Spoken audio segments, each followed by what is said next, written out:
Hello, YouTube. Welcome to another issue of the Ghostlight Social, the show where we get creative people together, we chat about things, we're hopefully entertaining, and we're hopefully keeping you entertained.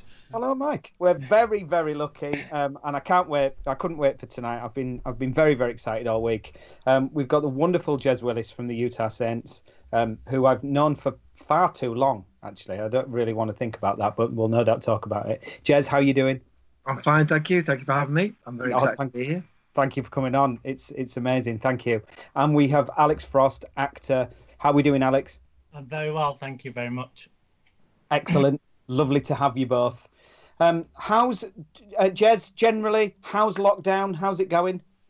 To be honest, the lockdown side is very much like being in the studio. I'm used to being in a studio at various points in my career from 10 in the morning till 2 in the morning, and this is not that dissimilar.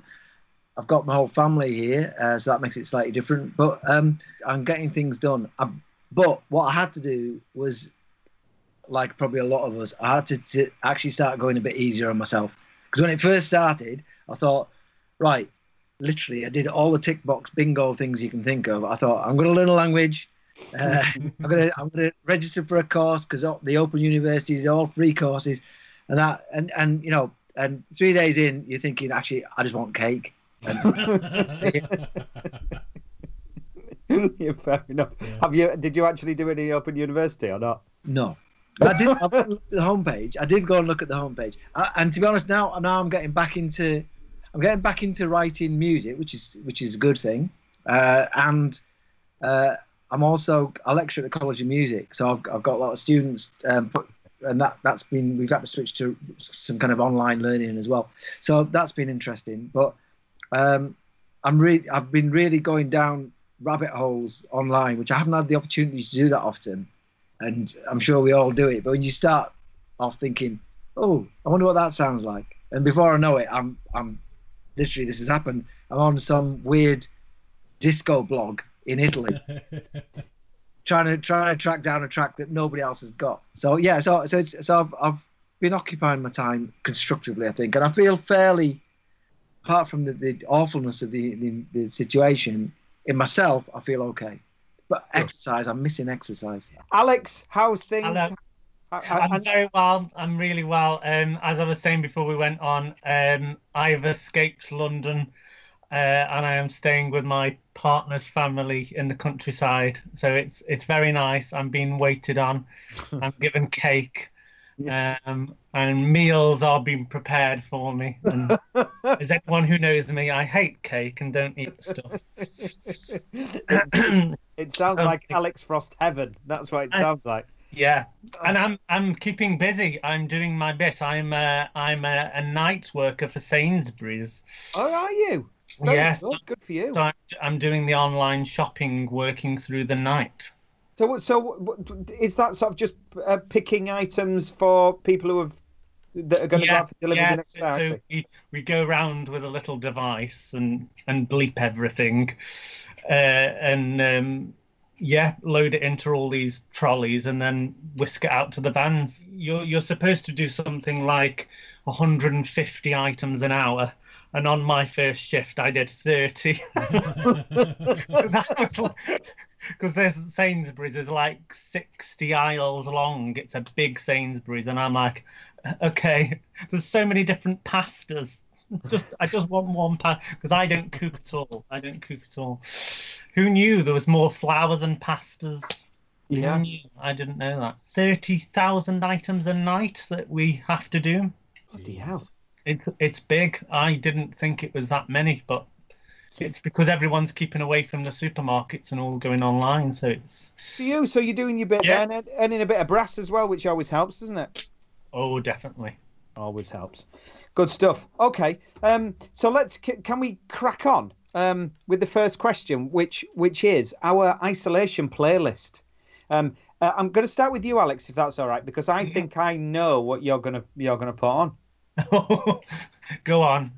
What do you think I'm going to tell you? I think you're going to do that stupid bloody song about making a chuffing cake in the rain or whatever it's called. Is that its full title? The Park are you referring to? Yeah, that's the one, yeah. I'm not actually. I'm not going to say that. Okay.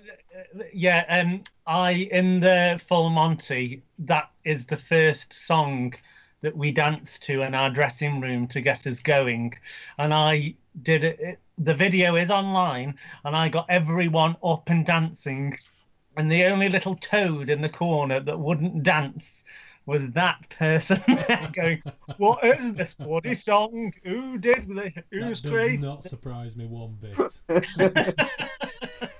And I think I've got to spend 9 months with this on the what have I done? No, it's the Police and Don't Stand So Close to Me. Oh, do you know what? Have you got a second one as well? Oh, is that on there already? Have a think. I'll come back to you. Okay. Have a think. Jez, I'm expecting something good. Well, boom. Yeah, well, might be a bit of a curveball, this, but I said I've been disappearing into different rabbit holes. Well, The night before last, no idea how this happened. I started off literally looking at a video of how to construct a partition wall. I've got ambition for the midnight white lockdown. So I started looking at how the instructions for that. Next thing I know, it's an hour and a half later, and I'm watching an interview with the band Thin Lizzy from the 1970s. So this is a track from and no partition wall, presumably. Yeah, the partition wall. I've forgotten about that now. But it looked a lot. To be fair, it'd be quite dangerous for me to try and construct a partition wall, I think. So the track I've chosen is actually by Thin Lizzy, and it's called Emerald. And the reason I like this track, it's a bit of a curveball from sort of dance tracks and sort of uplifting things, but it ties in, I think, with movies because it's got dueling guitars in it.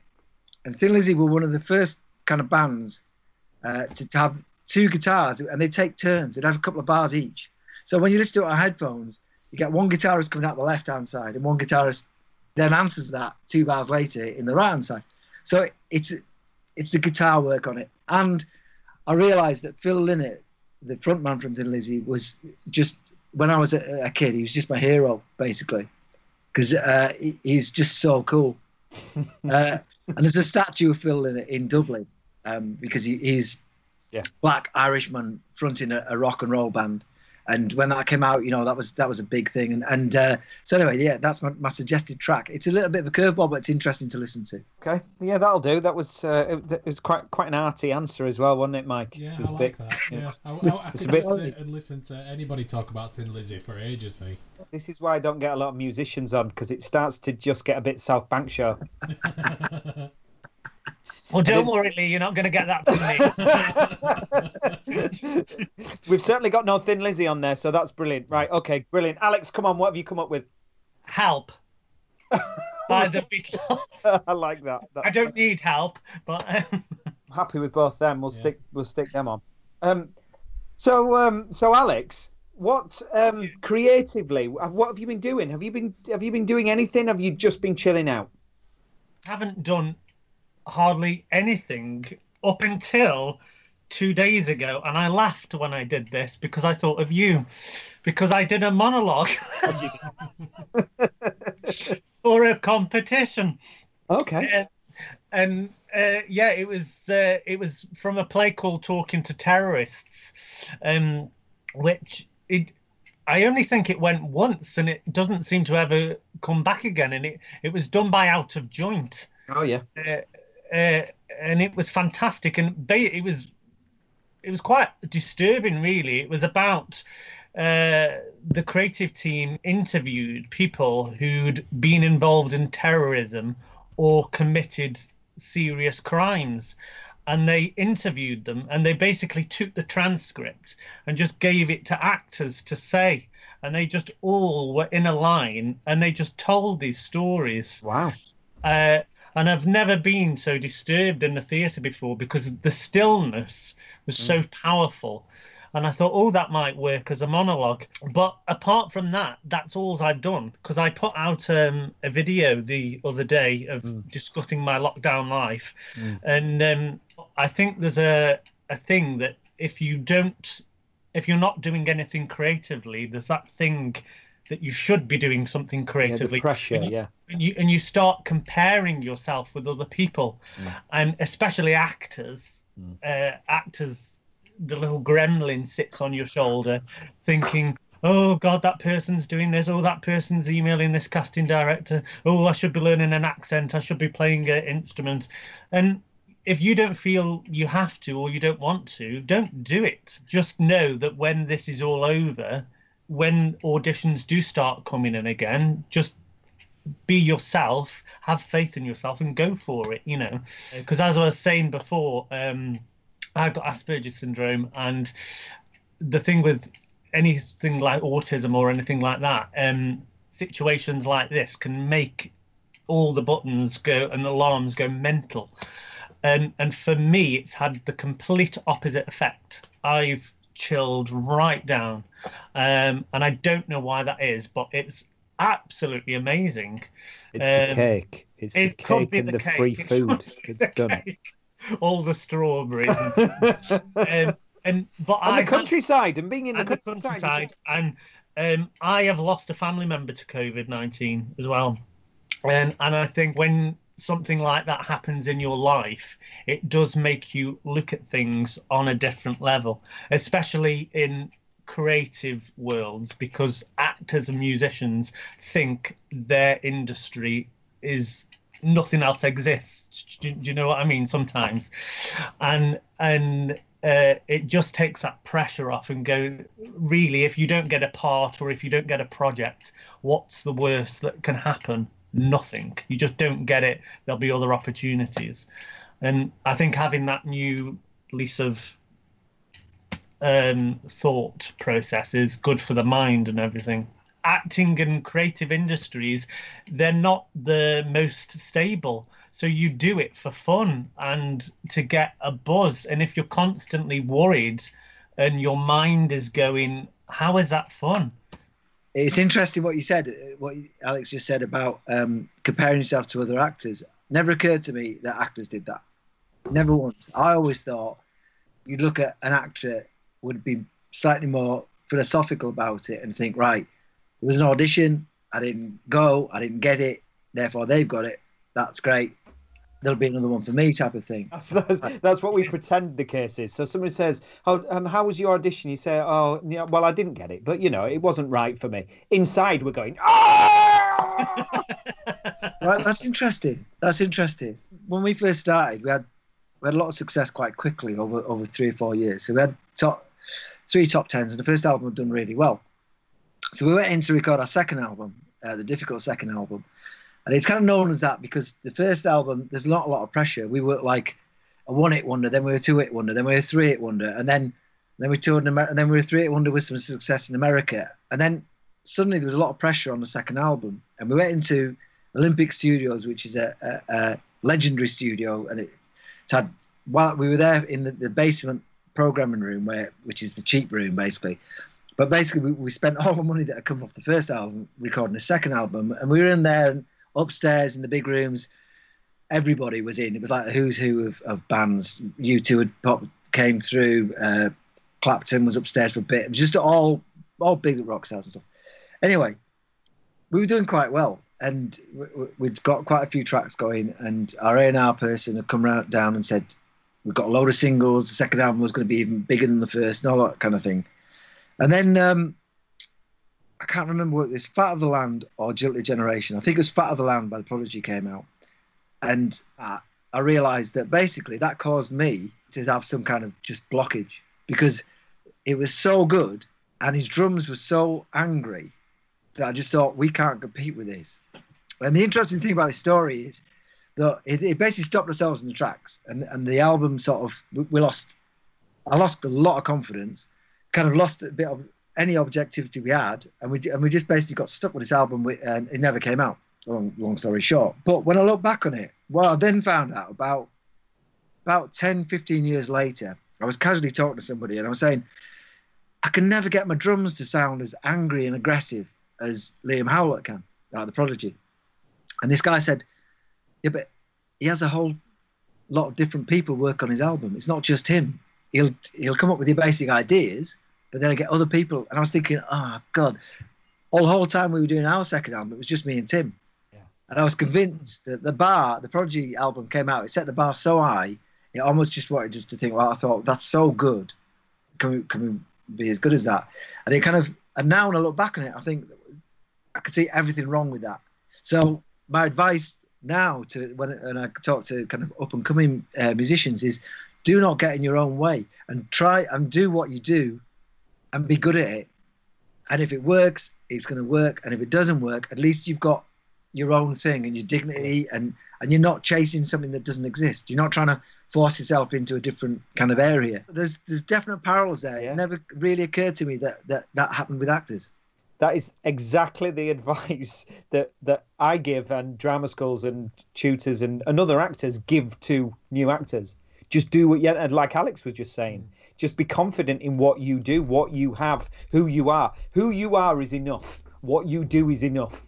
Fascinating. I would say, interestingly enough, we've mentioned my very brief stand-up career, and that exact thing happened to me with stand-up. Is I've been doing it for a couple of years. I've been in my little Saxo driving up the M1, going all over the place to these little open mic spots and all this kind of stuff, doing mid 10-20 minutes.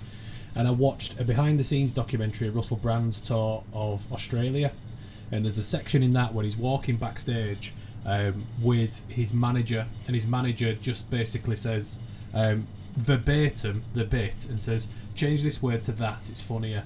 And I just thought, the amount of work that dude must put into something which feels so vibrant and so off the cuff and so fluid and natural, and every single nuance and every single part of that sentence is scripted to anything. I was just like, I go up there and I talk about you know, having a wank, basically. You know what I mean? And I was just like, I can't compare to that. So that was it wasn't my last gig, but there was very few gigs after that, because it killed my confidence in any of it. Jez, while we're still with you, what's been your vice? Food and drink. Actually, yeah, I've just been. And I like spice rum. And now you're talking my language. On our rider, we have a bottle of rum. Okay. So generally, I can accumulate bottles of Kraken. My favourite drink, I guess, is Kraken and Coke. But Coke keeps me awake at night now, and that saves a life. Too much caffeine. So basically, I've been experimenting, mixing Kraken with whatever I can find in the house, to varying degrees of success, to be honest. Okay, all right. From something that tastes like the worst medicine you've ever had, through to something vaguely palatable. Give us your top 5. Well, currently I'm mixing rum with some pomegranate juice and tonic water. That's all we've got left. But, how's that? It's a kind of fuzzy red drink that, if you drink quickly, is okay. That's a rare review. It's all right. Yeah. My favourite combination of that was actually root beer and dark rum with spiced rum, Kraken. Yeah, it's got vanilla in it. Root beer was actually quite successful. Ginger beer is quite successful, in my opinion, with a bit of rum. Down right now. Yeah. That works. And stay clear of the fruit juices, though. I don't know. I mean, yeah, it's not good. Rum and cranberry. Not sure about that. No. Orange juice, it just doesn't fit. It's not. Apple, it might. I mean, you know, a bit of apple juice might be all right, I suppose. Yeah, I can maybe try that. What I tend to do is just drop it into a pint of Guinness, and that, you know, that'll do. That tends to work quite nicely. Or a huge amount of honey, just stirred in. That usually fixes most things. Yeah, and healthy. Relatively healthy, yeah. Yeah, well, healthy. Because we mentioned Stevie Wonder's birthday, and whenever I hear Stevie Wonder, I automatically. I know where you're going with this. I automatically shoot to superstition. It is Stevie Wonder's birthday, so you're right. Perhaps we should have done something to an acknowledgement of that. We used to work at a place called the Elbow Room, and so I used to do a funk and soul kind of set, and it worked for people who were coming in and out. But if you worked there, you pretty much got the first 2 hours were very similar week on week on week. There's only classics you can play that are going to keep people in the building. I tried to mix it up as best I could, but it just became a joke. Every week at 11 o'clock on a Saturday, I play Superstition by Stevie Wonder. And it Wasn't it your last song before DJ Tim came on? Usually it was, yeah. But if I was on my own, I'd play at 11 because my thinking was, at that point, people would be making a decision: should we move on or should we stay?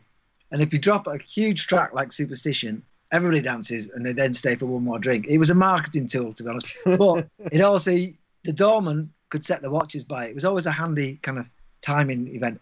I think we've already answered this, Alex, but what's your vice been over the last few weeks? It's cake.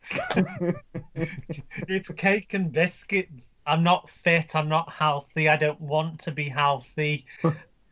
I'm that type of person. I'll walk up to a gym window and stand there with fish and chips and eat it, watching people sweating away, and just eat it really slowly and just... There is a court order that says you're not allowed to do that anymore, I think, isn't there? Probably, yeah. During the peak, what was the maximum amount of toilet rolls you had in the house, Alex? Well, this isn't my house, so I found out where the toilet rolls are, and I'm quite alarmed how many toilet rolls they've got. How many? How many we talking? Well, currently there's 36. Wow. And there's only 4 of us. Okay, but do you think there were more than that? Maybe. Who knows? All right. And are they squirreled away somewhere? Is this what you're saying? Did you have to go on a hunt? There's for a them? little cupboard. There's Okay. a little cupboard. Sounds like a big cupboard to me. Yeah. The supermarket never seemed to run out, so we didn't sort of panic, basically. Or we were just very slow. So I don't know what would have happened if we'd run out. But I'm going to go there right now. Well, yeah, probably a dozen. Okay, well, I guess you're fine then. Yeah, it's not. Yeah, we're not critical. So I had a revolution last summer. All right. Sorry, you should not get me on here if you don't want me little anecdotes. I'm sorry. Go on. That's exactly why I want you on. Go on. So last summer we went to. Obviously, my heart is with a festival called Beat Herder because we've been involved with that for years and years and years. But last summer we went to a festival called Camp Festival, which I'd never been to before. And we went for the entire weekend. We saw Lewis Capaldi, and we saw, As you do. We all flicking my hair, the name drop. I'm not deliberately trying to do this to name drop. But anyway, so obviously over my career, I've seen a few different people. But then we were just sort of sitting there on the Sunday, and in walked Mr. Maker. Do you know Mr. Maker? Yeah. I know Mr. Maker. Yeah.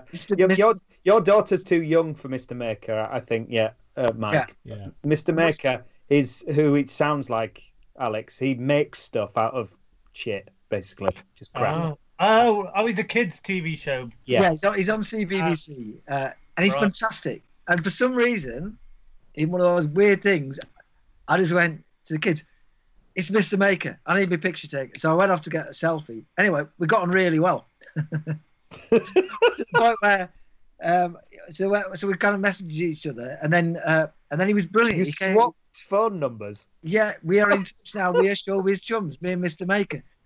And I went to see him in the pantomime in Sheffield, and it was brilliant. It was brilliant. Yeah. So that kind of inspired me to encourage the house to generally make stuff. So we have most recent thing was a small model of Colonel Tom with his glasses, and he had a tinfoil head. Not in real life, obviously. This is not. Yeah, I've got to be real. Yeah. But obviously, we did the best we could with the recycling bin, and no toilet rolls were involved in that model actually. But okay. So that was just one of those random things where occasionally in this business, as you'll have found, you hit it off with somebody, but it was just unusual that me and Mr. Baker had a lot in common, basically. Great. Yeah. Now, when you made this model, was this with the kids? I'm trying to move on, or was it by yourself? It was a communal effort. Was it? It was. No, I did a lot of it, but we were talking about the creative side of you. Sometimes you need to go into a different creative zone and just give it a go. Okay, fair enough. What was the last thing you said to camera or to microphone or to an audience? I was workshopping a show for the New Vic Theatre which is a regional theatre in Stoke. And I said, and it's a goodbye from him and me, I think was the line. It's a goodbye from him, and it's a goodbye from me. I think so. I think it was something like it was the two Ronnies. Yes, very similar, but it wasn't. There were two commentators. Yeah. Right. Yeah. Okay. And what was this R&D piece? It's called Marvelous, and it's based on the film that Toby Jones did. Won a BAFTA, and they're going to turn it into a full production. It is the most extraordinary story. It's about a guy called Neil Baldwin. He was the official mascot for Stoke City for a few years when Lou Macari was in charge. He wanted to be the football manager. And he generally went up to Lou Macari and went, "I want your job." And he was like, "Well, give me a chance. I've only just arrived." But he used to do clowning. And Lou Macari saw something special in him and said, "Oh, would you like to become a mascot for us?" And it was that very famous match in the early 90s or interview where he came on dressed as a chicken. And he's a lovely, lovely man. When I'm not acting, I'm an usher. And they sort of do this every other seat thing.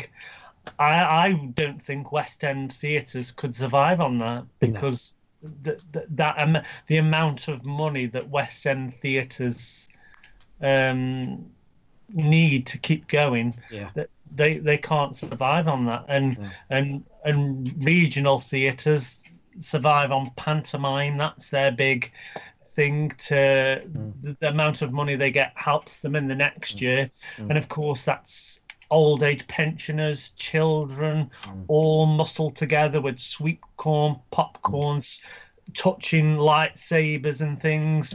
And it's 2,000 people all together in one big, and I just don't think that's gonna work. I personally think it'll be television and film will be the if anything will be the first thing back. Jez, what's your feeling on that as far as, gigs and stuff? Yeah, but just going back to the theatres, I was going to say, do you think there's any mileage in kind of live broadcasts of theatre? And the ones I've got in mind in particular, and it's a high profile thing, was the Mischief Theatre Company, the people that do the Play That Goes Wrong and those kind of those plays.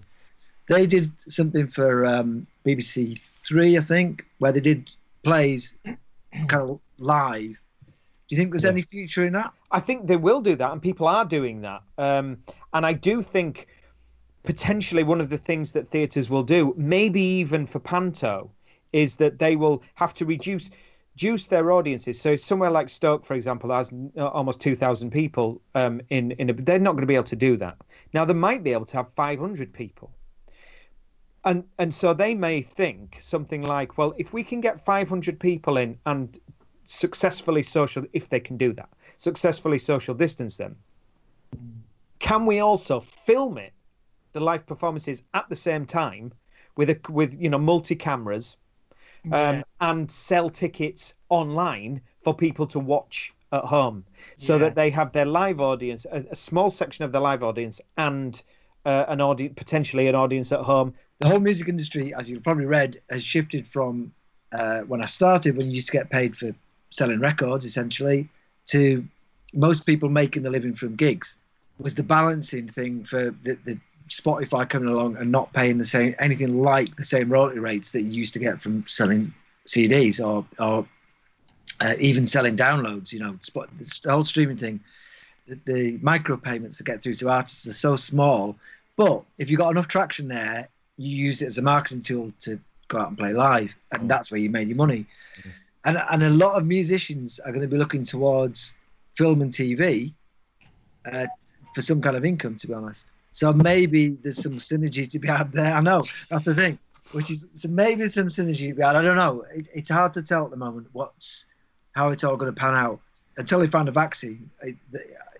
If a vaccine exists, then the idea of gigs is very much out, because you're right. It's the same with theatres, similar to theatres. Even if you said, right, we're going to give everybody everybody arrives at the gig inside a giant Zorb ball or something.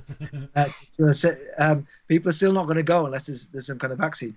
They've started experimenting in Germany. They had a couple of drive-in gigs and drive-in raves as well, where people sit in the cars. So maybe that's a thing. So maybe you have to zoom into people's houses and people start bolstering their home hi-fis up and have sort of private parties that are all coming from a central hub.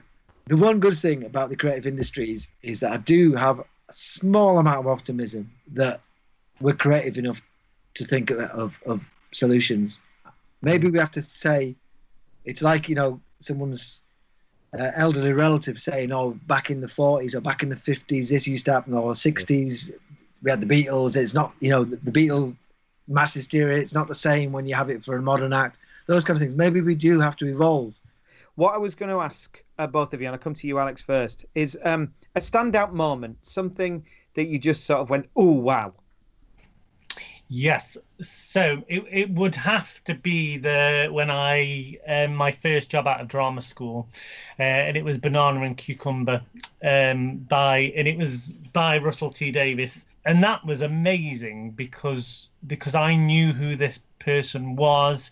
It was cast by Andy Pryor, who's a big casting director, does the A Word for the BBC, Doctor Who casting director, and they wanted sort of unknowns or people on the rise, even down to the directors. And you just thought, wow, I'm a lead in a big TV series, and this is my first thing out of drama school by Russell T Davies. It was done by Red Productions, who do Happy Valley and all that, and it was amazing. And very overwhelming, but they made you feel at ease, and I owe a lot of that to Andy Pryor, actually, because Andy Pryor was great, and his team there, and I don't think casting directors get enough recognition for their work, and I'll always owe a lot to him and Russell and Nicola at Red for that. And the hilarious thing is, this is a story for actors, how not to let it get to your head. So I was ushering, and this was about a week after it started.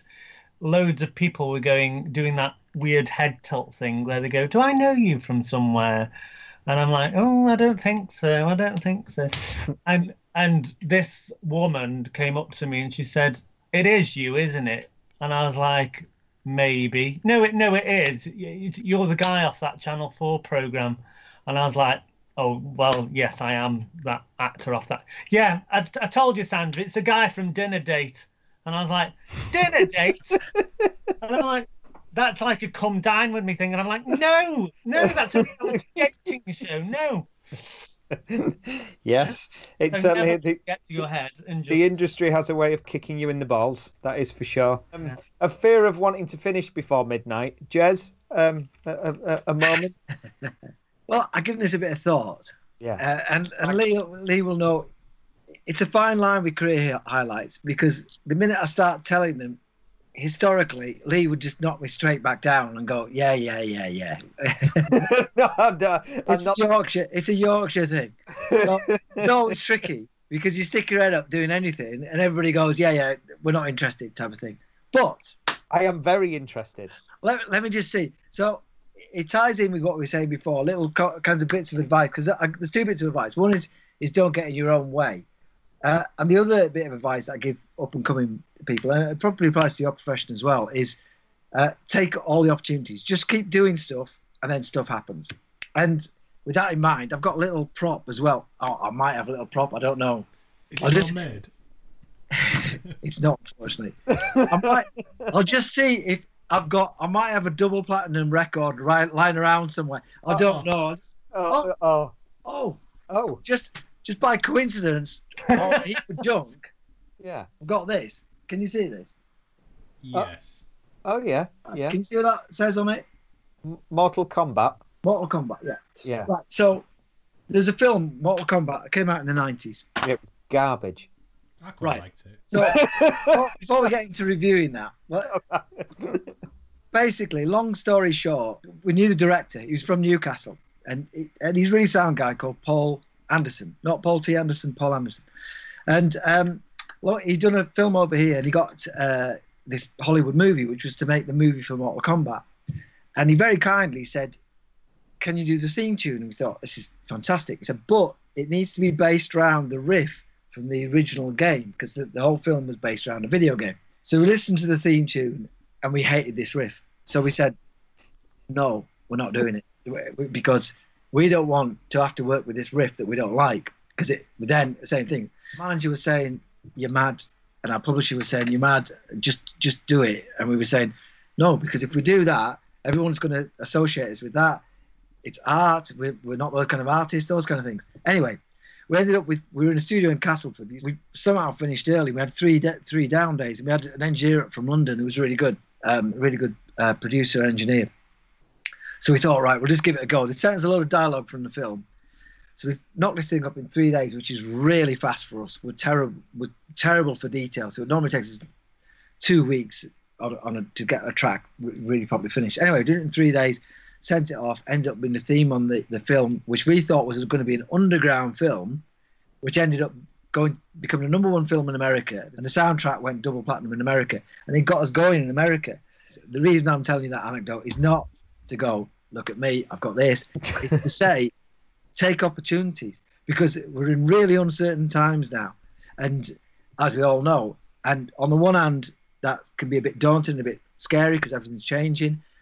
On the other hand, there's going to be stuff comes along, and even if it doesn't fit in with our normal world, I think it's always worth doing things. You do one thing thinking it's not going to lead anywhere, and it does. And then you do the opposite, where you think something's definitely going to lead to something, and it doesn't. One of the frustrating things is that the career's a little bit like that, but I would say always do things. And that was, by accident, a bit of a career highlight, because it gave us a real kind of big push. That was also a highlight, TFI Friday, because, as you'll know, we've taken Edwin Starr, late great Edwin Starr, and he was the vocalist. And we had to recreate this track that we'd made on computer. So it took 7 musicians to try and do it live. And so we'd rehearsed for 3 days, 5 days. We did 3 days up here, 2 days in London. And Edwin turned up for the last hour, because that's the way he worked. And he came in, and he listened to us play, and he said, "Yeah, that's fine, I'll see you tomorrow." We went, "Whoa, do you want to try and sing it?" And he went, "Why do I want to sing it? I've sung it my whole career. I know how to sing this." So we went, "Just once, just for us." So he did it, rehearsal, it was fine. Get to TFI Friday, and they've camera scripted the entire thing, obviously, through it for rehearsals, and Edwin Starr sang it differently every single time. And the director was just getting more and frustrated with the floor person, who kept coming up to us going, "Can he sing it like the record?" And we were going, "Yeah, he can, but he's, for some reason..." You tell him. He said, "I am not telling Edwin Starr how to sing this track." And nobody dared tell him. So basically, it's on YouTube somewhere, that performance, and he is out of sync with where he should be, but it still works. He's in time. He's just singing the verse where the chorus should be, and all those kind of things. It's been lovely to speak to you both. Lovely to see you. Looking well. Love to the families. Thanks for coming on. It's been an absolute pleasure. I'll speak to you again soon. Yeah. Yes. Yeah, brilliant. Thanks very much. Thanks for having us. Everybody. Thank you for having us. There Yeah. you go. Keep up the good work as well. Thanks, Jez. Try his Thank you. best. Bye. Oh, brilliant. That was nice, wasn't it? Yeah. I didn't realise you've been on TFI as well. Well, I'm saying I've been on it. I was there. My brother was Fat Morrissey. Oh, that's right. I remember now. Yeah. And there's a great... I love this. This is like my first experience of meeting somebody who was like mega famous. And I'm sat on the couch in the back of the bar, and I'm sat with the mate who's come with the ugly bloke. And you could smoke indoors then, so I had like a pack of Marlboros, and I offered one to ugly bloke's mate, and then this bloke in a duffel coat knocks me on the shoulder and says, "Can I have a ciggy, mate?" And I went, yeah, fine. Didn't pay him no attention whatsoever. And he's like, "Oh, have you got a light?" And I went, yeah. It was Jason Donovan.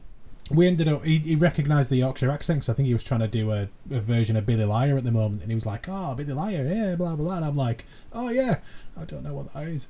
Yeah, that's not northeast. It's similar. Yeah, it's similar. He was lovely. And then I got really drunk with Normsky and Keith Very Allen. good. My old neighbour, Nomsky. Yeah. I've not seen Nomsky for a long time. Yeah. Thanks, everybody, for watching. Please like and subscribe and press the bell and all that kind of stuff. We're back on Monday, and we have a couple of great shows next week. We have Rod Dixon, who is the artistic director of Red Ladder Theatre Company, coming on. Alice Liebird, who is an actor and musician, she's coming on. And we also have the artistic director of Oldham Coliseum Theatre, Christopher Lawson. Chris Lawson's coming on to see us as well. So very excited about next week. That's going to be good. That's it for another episode of the Ghostlight Social. Thanks very much, everybody, for watching. This has been a bit of a highlight. Don't forget that the podcast is available. All right, I'm getting there. All right, sorry. The podcast is available on iTunes. Do have a listen. Do have a look. Do subscribe. Give us 5 stars because that really helps us out. Like this video. That really helps us out. Adios from the bunker. And I'm going to roll credits.